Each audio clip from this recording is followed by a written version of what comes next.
নলবাৰীত জিলা লেখিকা সমাজ আৰু ৰহদৈ সাংস্কৃতিক গোষ্ঠীৰ উদ্যোগত দেৱদাৰ গীতৰ চৰ্চা। তিনিদিনীয়া কাৰ্যসূচীৰে আৰম্ভ গীতৰ কৰ্মশালা। নলবাৰী চকবজাৰস্থিত শ্ৰীমন্ত শংকৰদেৱ একাডেমীত নলবাৰী জিলা লেখিকা সমাজ আৰু ৰহদৈ সাংস্কৃতিক গোষ্ঠীৰ উদ্যোগত দেৱদাৰ গীতৰ চৰ্চা শীৰ্ষক গীতৰ কৰ্মশালা অনুষ্ঠান এটি অনুষ্ঠিত কৰা হয়। 6, 7 আৰু 8 জুলাই তিনিদিনীয়াকৈ অনুষ্ঠিত কৰা হয় এই গীতৰ কৰ্মশালাখন। আজি প্ৰথম দিনা কৰ্মশালা উদ্বোধনী সভা অনুষ্ঠিত কৰা হয়। ৰহদৈ সাংস্কৃতিক গোষ্ঠীৰ সম্পাদিকা পাপৰি কলিতাই সঞ্চালন কৰা সভাখনত উপস্থিত থাকে শ্ৰীমন্ত শংকৰদেৱ একাডেমী শিক্ষানুষ্ঠানৰ অন্যতম প্ৰধান ব্যক্তি ডক্টৰ শৈলেন্দ্ৰ প্ৰসাদ শৰ্মা, বিশিষ্ট অভিনেতা ধীৰেন কুমাৰ বৰ্মন, জ্যেষ্ঠ সাংবাদিক এম মহিবুৰ ৰহমান, কৰ্মচাৰী পৰিষদৰ বিকাশ ভট্ট, বিশিষ্ট ঘোষক ত্ৰিদীপ মেধিকে প্ৰমুখ্য কৰি বিশিষ্ট লোকসকল আৰু দেৱদাৰ গুণমুগ্ধ। ভাষণ প্ৰসংগত আটাইকেইগৰাকী দেৱদাৰ অতীত স্মৃতি সোঁৱৰণ কৰে। ইয়াৰ পিছতে কৰ্মশালাখন আনুষ্ঠানিকভাৱে মুকলি কৰা হয় আৰু ভিন্ন প্ৰান্তৰ পৰা অহা শিশু তথা ছাত্ৰ ছাত্ৰীসকলে কৰ্মশালাত অংশগ্ৰহণ কৰে।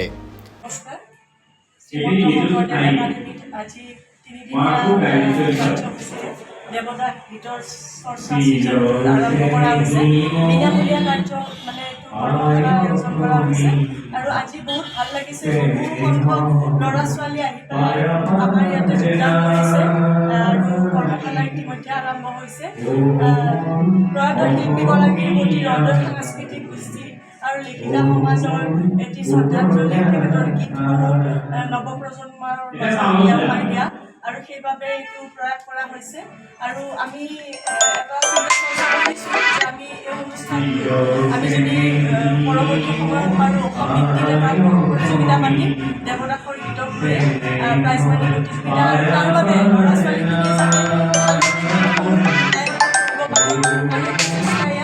আৰু ভাল লাগিছে। নলবাৰীৰ বাকী ৰাইজৰ মৰম পাইছোঁ, বহুত শ্ৰদ্ধা পাইছোঁ আৰু ৰহদৈ সাংস্কৃতিক গোষ্ঠীৰ সদস্যই আগবাঢ়ি আহি এই অনুষ্ঠানটো সফল কৰাত সহায় কৰিছে।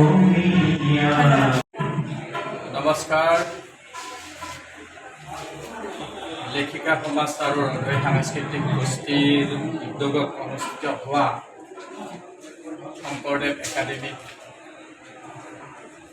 আমাৰ নলবাৰীৰ সুসন্তান, নলবাৰীৰ এজন বিশিষ্ট সংগীতজ্ঞ, সুৰকাৰ, গীতিকাৰ প্ৰয়াত দেৱদাৰ গীতৰ আধাৰত তিনিদিনীয়া কৰ্মশালা আজিৰ পৰা ইয়াত উপস্থিত হৈছে আৰু এই তিনিদিনীয়া কৰ্মশালাখন মই আনুষ্ঠানিকভাৱে উদ্বোধন কৰিলোঁ।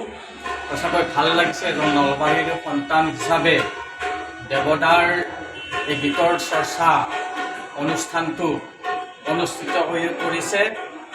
আমাৰ নলবাৰীৰে লেখিকা সমাজৰ সভানেত্ৰী, সম্পাদিকা প্ৰমুখ্য কৰি অন্যান্য বিষয়ববীয়াসকল আৰু ৰহদৈ সাংস্কৃতিক গোষ্ঠী বুলি এটা অনুষ্ঠান আছে, যিটো অনুষ্ঠানে নলবাৰীৰ সমাজ জীৱনৰ যিখিনি কৃষ্টি সংস্কৃতিৰ যিখিনি সমল তেখেতসকলে প্ৰতিটো অনুষ্ঠানত ধৰি ৰাখিছে।